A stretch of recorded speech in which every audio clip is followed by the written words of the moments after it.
आज है 8 मई। सुनते हैं आज की प्यारे बाबा की साकार वाणी। बाबा कहते हैं, मीठे बच्चे, अभी तुम शूद्र घराने से निकल ब्राह्मण घराने में आए हो। अभी तुम शूद्र घराने से निकल ब्राह्मण घराने में आए हो। बाप ने ब्रह्मा मुख से तुम्हें एडॉप्ट किया है, तो इसी खुशी में रहो। स्वयं भगवान ने ब्रह्मा मुख से हमें एडॉप्ट किया है, तो इसी खुशी में रहो। प्रश्न है, कौन सा गुह्य राज ब्राह्मण कुल वाले बच्चे ही समझ सकते हैं? उत्तर, निराकार शिव बाबा हमारा पिता है और ये ब्रह्मा हमारी माता है। निराकार भगवान कैसे मात पिता बंधु सखा बनते हैं, यह गुह्य गुप्त राज ब्राह्मण कुल के बच्चे ही समझ सकते हैं। शिव बाबा निराकार होते भी कैसे हमारा पिता है और ब्रह्मा कैसे हमारी माता है, और कैसे निराकार बाप ब्रह्मा मुख से हमें एडॉप्ट करते हैं, हमारा मात पिता बंधु सखा सर्व संबंध निभाते हैं, यह राज ब्राह्मण कुल के बच्चे ही समझ सकते हैं। उसमें भी जो दैवी कुल में ऊंच पद पाने वाले हैं, वही यह राज यथार्थ रीति समझेंगे। ओम शांति। बच्चे बैठे हैं, समझ रहे हैं कि हमारा बाप दादा आया हुआ है। बाप तो इकट्ठा हो जाता है दादा के साथ, तो कहेंगे बाप दादा आए हैं। वह टीचर भी है। बाप दादा के बिगड़ तो कुछ बता न सके। बुद्धि चलनी चाहिए, क्योंकि ये नई बात है ना। बिना दादा के बाप भी कुछ बता नहीं सकता। बाबा कहते ये समझने के लिए बुद्धि चलनी चाहिए। अज्ञान काल में याद करते हैं सिंगल को, कहेंगे हमारा गुरु फलानी जगह है, उनके शरीर का नाम जानते हैं। हमारा बाबा हमारी माँ फलानी जगह है, उनका नाम रूप सब कुछ है। मनुष्यों ने फिर शॉर्ट में लिख दिया है। मनुष्यों ने जो बनाया है उनमें कुछ न कुछ रॉन्ग है ना। जो भी चित्र बनाए हैं या कथा कहानियां बनाई है, उसमें तो कुछ न कुछ रॉन्ग मिक्स कर दिया है। भल गायन है, त्वमेव माताश्च पिता, यह एक के लिए ही गाया जाता है, ब्रह्मा के लिए भी नहीं गाया जाता। उनका नाम रूप बुद्धि में नहीं आता, न विष्णु का न शंकर का। गाते तो हैं कि तुम मात पिता हम बालक तेरे, तो भी बुद्धि ऊपर में जाएगी। श्री कृष्ण को याद कोई कर ना सके, याद फिर भी निराकार को ही करेंगे, उनकी ही महिमा है। तो बाप समझाते हैं, यहाँ जब बैठते हो तो लौकिक संबंध से बुद्धि योग निकाल पारलौकिक बाप को याद करो। बाबा के सम्मुख आते हैं, जब बैठते हैं मुरली सुनते हैं, तो अपने सर्वलौकिक संबंधों से बुद्धि निकाल पारलौकिक बाप को याद करो। इस समय ये सम्मुख है। भक्ति मार्ग में जो गाते हैं तो आंखें ऊपर करके कहते हैं, तुम मात पिता हे भगवान कह याद करते हैं। भगवान जब कहते हैं तो शिवलिंग को भी याद नहीं करते, तोते मिसल ऐसे ही गाते हैं, है ना। भगवान कहते समय कई बार बुद्धि तो किसी न किसी देहधारी में भी लगी रहती है, बस कहते हैं हे भगवान, मुख तोते मिसल गाता रहता है। लक्ष्मी नारायण के लिए भी ऐसे नहीं कह सकते, ये तो महाराजा महारानी है, उनका बच्चा ही मात पिता कहेंगे, बंधु नहीं कहेंगे। सर्व संबंध तो लक्ष्मी नारायण के बच्चे भी उनको नहीं कह सकते। भक्त लोग गाते हैं पतित पावन, परंतु बुद्धि में ये नहीं आता कि शिवलिंग होगा। ऐसे ही सिर्फ कह देते हे भगवान। हे भगवान किसने कहा, किसको कहा, कुछ भी पता नहीं। अगर ये ज्ञान होता कि मैं आत्मा हूँ, उनको बुलाता हूँ, तो ये भी समझे कि वह निराकार परमात्मा है, उनका रूप ही लिंग है। यथार्थ रीति कोई बाप को याद नहीं करते। उनसे प्राप्ति क्या होगी, कब होगी, ये कुछ भी नहीं जानते। तुम भी नहीं जानते थे, अभी तो बाप के बने हो। तुम जानते हो हमको शिव बाबा ने ब्रह्मा द्वारा अपना बच्चा बनाया है। हम ब्राह्मण बच्चों को ये पक्का निश्चय है ना कि स्वयं भगवान ने ब्रह्मा मुख कमल से हमको अपना बच्चा बनाया। ये ब्रह्मा माँ है। इस ब्रह्मा माता द्वारा शिव बाबा ने एडॉप्ट किया है। इस समय तुम अच्छी रीति जानते हो कि हम शिव बाबा के बच्चे हैं। साकार में फिर प्रजापिता ब्रह्मा के बच्चे हैं। प्रजापिता ब्रह्मा द्वारा मनुष्य सृष्टि रचते हैं। ऐसे नहीं कि कोई नई सृष्टि रचते हैं, नहीं, इस समय आकर गोद में लेते हैं, एडॉप्ट करते हैं। अब माता पिता कहते हैं तो शिव पिता ठहरा और माता ब्रह्मा ठहरी। उनको कहा जाता है माता पिता। माँ के द्वारा ही बच्चा पैदा होता है, तो ब्रह्मा माँ के मुख कमल से हम बच्चे पैदा हुए। बाप ब्रह्मा द्वारा कहते हैं तुम आत्माएं मेरे बच्चे हो। फिर आत्मा को बैठकर पहचान देते हैं कि आत्मा क्या है। कहते भी हैं भ्रकुटी के बीच में रहती है, स्टार मिसल है, और कुछ भी नहीं कह जानते। ये कह न सके कि आत्मा 84 जन्म भोगती है। आत्मा शरीर द्वारा पार्ट बजाती है। भिन्न भिन्न नाम रूप देश काल से आत्मा एक शरीर छोड़ती है तो सारा परिचय ही बदल जाता है ना। उसका नाम रूप, उसका कर्तव्य, उसकी पोस्ट पोजीशन सब बदल जाता है। कोई एडॉप्ट करते हैं तो परिवार ही बदल जाता है। माता पिता जिससे जन्म लिया उनको भी जानते हैं, फिर जो एडॉप्ट करते हैं उनके घर का बन जाते हैं, है ना। दो दो माता पिता हो जाते हैं ना, जिनके घर से जाकर दूसरे घर में एडॉप्शन में गए तो वो माता पिता एक हुए, और जो घर छोड़कर गए वो एक माता पिता हो गए। यहाँ तुम शूद्र घराने से निकल अब ब्राह्मण घराने में आए हो। ब्रह्मा तन से तुमको एडॉप्ट किया, तुम तो ब्राह्मण कुल में आ गए। ये बातें शास्त्रों में लिखी नहीं जा सकती, ये समझाया जाता है। लिखने से कोई समझते नहीं।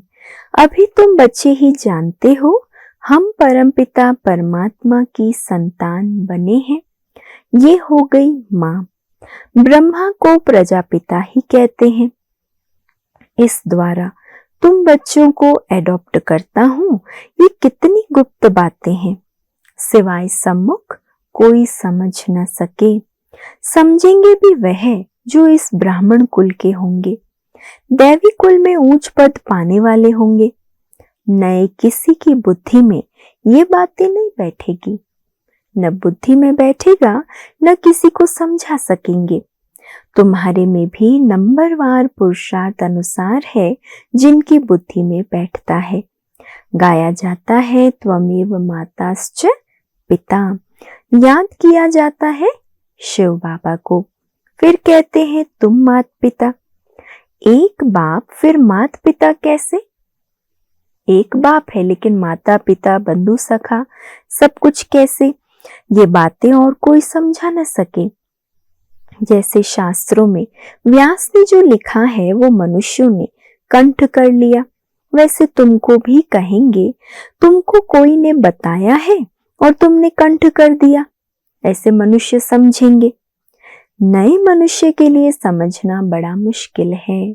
यहाँ रहने वाले भी कोई किसी को इतना भी समझा नहीं सकते। तुम आत्मा हो, तुम्हारा बाप परमपिता परमात्मा है।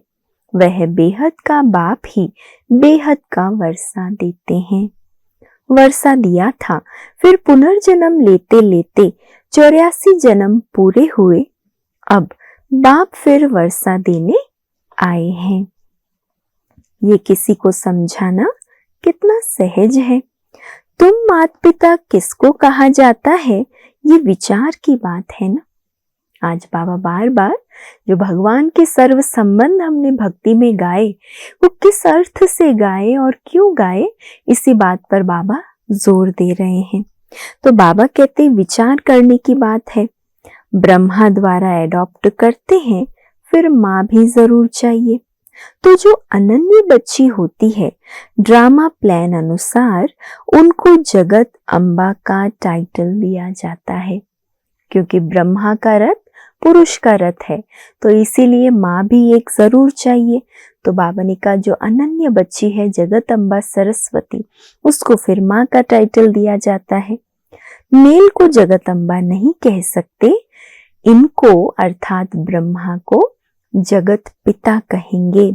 इनका प्रजापिता नाम मशहूर है। अच्छा, प्रजा माता कहाँ? तो एडॉप्ट किया जाता है माता को। आदि देव तो है, फिर आदि देवी को मुकर्रर किया जाता है। जगत अम्बा तो एक ही है, उनकी ही महिमा है। जगत अम्बा पर कितना मेला लगता है, परंतु उनके ऑक्यूपेशन को कोई नहीं जानते। कलकत्ते में काली का मंदिर है, बॉम्बे में भी जगत अम्बा का मंदिर है, शक्ल अलग अलग है। जगत अम्बा कौन है ये कोई नहीं जानते, उनको भी भगवती कहते हैं। अब जगत अम्बा को भगवती कह नहीं सकते, वो तो ब्राह्मणी है। भगवती तो सतयुग में कहलाएंगी। वो ज्ञान ज्ञानेश्वरी है, उनको बाप से ज्ञान मिला है।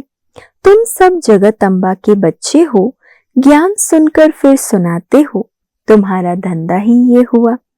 तुमको ईश्वर पढ़ाते हैं, कोई मनुष्य नहीं पढ़ाते। ये ब्रह्मा भी तो मनुष्य है। मनुष्य कोई को भी पावन बना नहीं सकते। मनुष्यों की बुद्धि इतनी डल हो गई है जो कुछ भी समझते नहीं।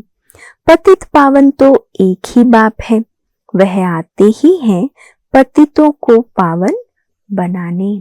ये सारी दुनिया तमो प्रधान है, सब पतित हैं।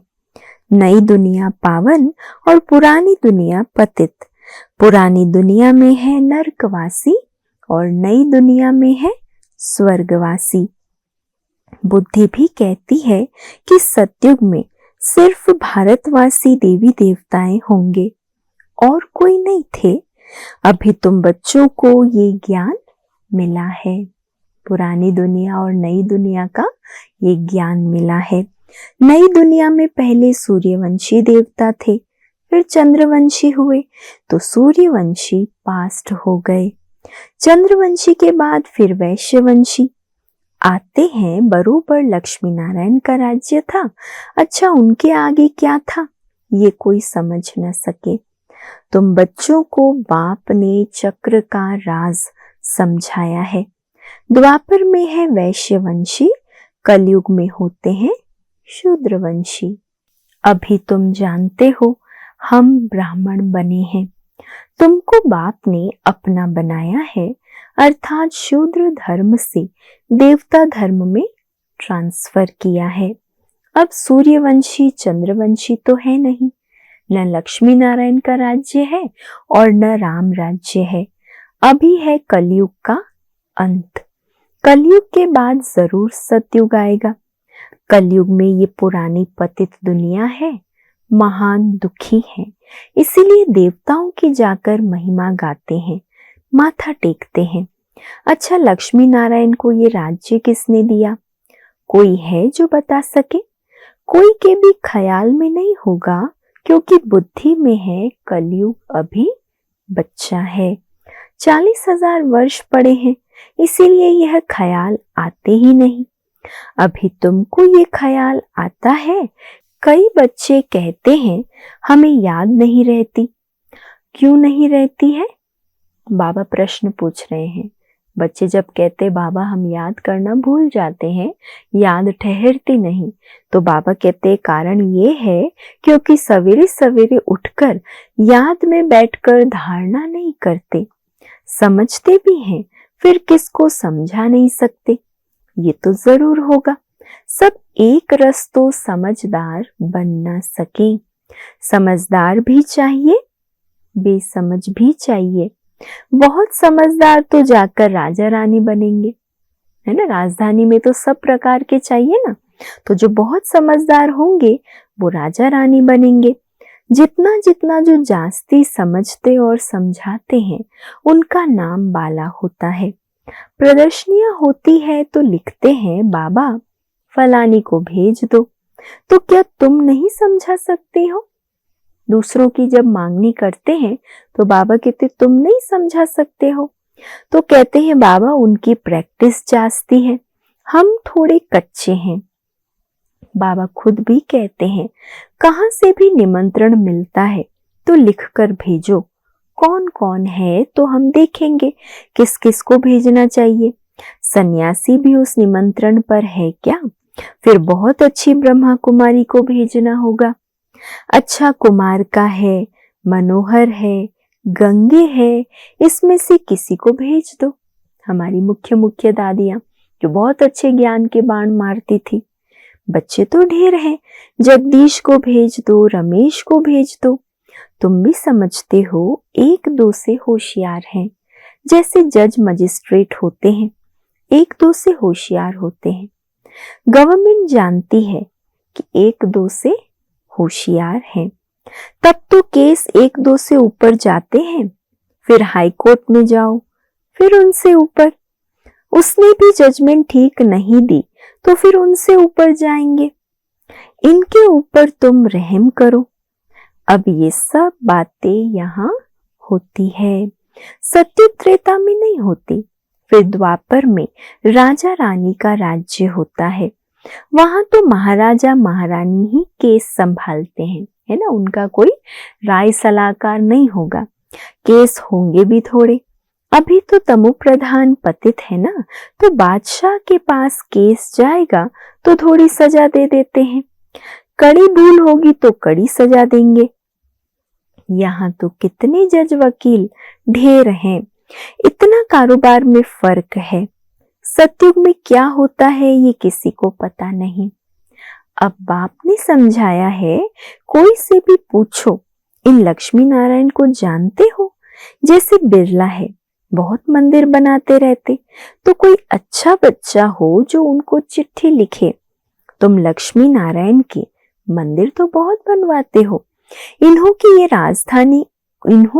राजधानी कैसे मिली, जबकि सतयुग से पहले कलयुग था। कलयुग में तो कुछ है नहीं, देवताओं ने तो कोई से लड़ाई की नहीं होगी, लड़ाई से कोई विश्व के मालिक बन नहीं सकते। विश्व के मालिक जो थे उन्हों के ये लक्ष्मी नारायण के चित्र रखे हुए हैं। अभी तो है कलयुग, यहाँ लड़ाई चलती है हथियारों की। कलयुग में लड़ाई किससे चलती है? हथियारों से, बॉम्ब से, मिसाइल से। बाप ने समझाया है क्रिश्चियन धर्म वाले ही आपस में मिल जाएं, आपस में प्रीत रखें तो विश्व के मालिक बन सकते हैं। परंतु विश्व के मालिक तो लक्ष्मी नारायण ही बनते हैं। बुद्धि कहती है ये आपस में मिल जाएं तो मालिक बन सकते हैं, परंतु सतयुग में किंग क्वीन तो कोई बन न सके। ड्रामा ही ऐसा बना हुआ है। अभी हम फिर से योग बल से स्वर्ग का वर्षा ले रहे हैं। तुम बता सकते हो कल्प पहले भी संगम पर बाप से पद पाया, 84 जन्म पूरे हुए फिर से वर्षा ले रहे हैं। अच्छा, मीठे मीठे सिकिलधे बच्चों प्रति माता पिता बाप दादा का याद प्यार और गुड मॉर्निंग। रूहानी बाप की रूहानी बच्चों को नमस्ते, और हम सब रूहानी बच्चों की रूहानी माता पिता बाप दादा को याद प्यार, गुड मॉर्निंग और नमस्ते। शुक्रिया बाबा, शुक्रिया। धारणा के लिए आज का मुख्य सार है, पहला, स्वयं में धारणा करने और दूसरों को कराने के लिए। खास बाबा ने आज क्या इशारा दिया? अगर धारणा करनी और करानी है तो सवेरे सवेरे उठकर बाप की याद में बैठना है। जो समझा है उसे दूसरों को समझाने की प्रैक्टिस करनी है। दूसरा है, लौकिक संबंधों से बुद्धि योग निकाल एक पारलौकिक बाप को याद करना है। बाप से जो ज्ञान मिला है वह सुनकर सबको सुनाना है, यही तुम्हारा धंधा है। आज का वरदान है, समानी की शक्ति द्वारा एक मत का वातावरण बनाने वाले दृष्टांत रूप भव। समानी की शक्ति द्वारा एक मत का वातावरण बनाने वाले दृष्टांत रूप भव। जो एक जैसे मणके हैं, एक की ही लगन और एक रस स्थिति में स्थित एक की मत पर चलने वाले हैं, आपस में संकल्पों में भी एक मत है, वही माला में पिरोए जाते हैं। क्या क्या विशेषता बताई बाबा ने? जो एक जैसे मणके हैं, एक की ही लगन और एक रस स्थिति में स्थित एक की मत पर चलने वाले हैं, आपस के संकल्पों में भी एक मत है, वही माला में पिरोए जाते हैं। लेकिन एक मत का वातावरण तब बनेगा जब समानी की शक्ति होगी। यदि कोई बात में भिन्नता हो जाती है तो उस भिन्नता को समाओ। मान लीजिए आपस में संगठन में होता है ना, हर एक का स्वभाव अलग है, हर एक के विचार अलग है, हर एक का निर्णय अलग होता है, तो भिन्नता हो भी जाए तो उस भिन्नता को समाओ, तब आपस में एकता से समीप आएंगे और सबके आगे दृष्टांत रूप बनेंगे। स्लोगन है, हर संकल्प वाणी और कर्म में रूहानियत धारण करो, तब सर्विस में रौनक आएगी। हर संकल्प वाणी और कर्म में रूहानियत धारण करो, तब सर्विस में रौनक आएगी। आज का व्यक्त इशारा है, कोई भी दर्दनाक सीन देखते हुए नथिंग न्यू। टॉपिक क्या चल रहा है व्यक्त इशारों का? सदा एक रस अचल अडोल स्थिति का अनुभव करो। तो रोज हम नई नई बातें सुन रहे हैं ना एक रस स्थिति के लिए। तो बाबा कह रहे, कोई भी दर्दनाक सीन देखते हुए नथिंग न्यू। जिन्हें ये नथिंग न्यू का पाठ पक्का है वो घबरा नहीं सकते। क्या हुआ, कैसे हुआ, ये हुआ, समाचार सुनते देखते भी ड्रामा की बनी हुई भावी को शक्तिशाली बन देखते और औरों को भी शक्ति देते चलो। ड्रामा की बनी बनाई भावी को शक्तिशाली बन देखते और औरों को भी शक्ति देते चलो। दुनिया वाले घबराते हैं और आप एक रस स्थिति में रहे उन आत्माओं में शक्ति भरते हैं। जो भी संपर्क में आए उसे शक्तियों का, शांति का दान देते चलो। ऐसी स्थिति हमें बनानी है। और आज साइलेंस की शक्ति का विशेष पॉइंट है, साइलेंस की शक्ति कम मेहनत, कम खर्चे में बाला नशीन करा सकती है। साइलेंस की शक्ति समय के खजाने में इकोनॉमी करा देती है, अर्थात कम समय में ज्यादा सफलता पा सकते हो। यथार्थ इकोनॉमी है एक नामी बनना। एक नामी बनना ही यथार्थ इकोनॉमी है। एक का नाम सदा स्मृति में रहे, ऐसा एक नामी वाला इकोनॉमी कर सकता है। जो एक नामी नहीं वह यथार्थ इकोनॉमी नहीं कर सकता, क्योंकि अनेकों में बुद्धि जाएगी, अनेकों के प्रति संकल्प चलाएंगे तो इकोनॉमी नहीं कर पाएंगे। इसलिए यथार्थ इकोनॉमी करना है तो एक नामी बनो, और एक नामी बनेंगे साइलेंस की शक्ति से। अच्छा, ओम शांति।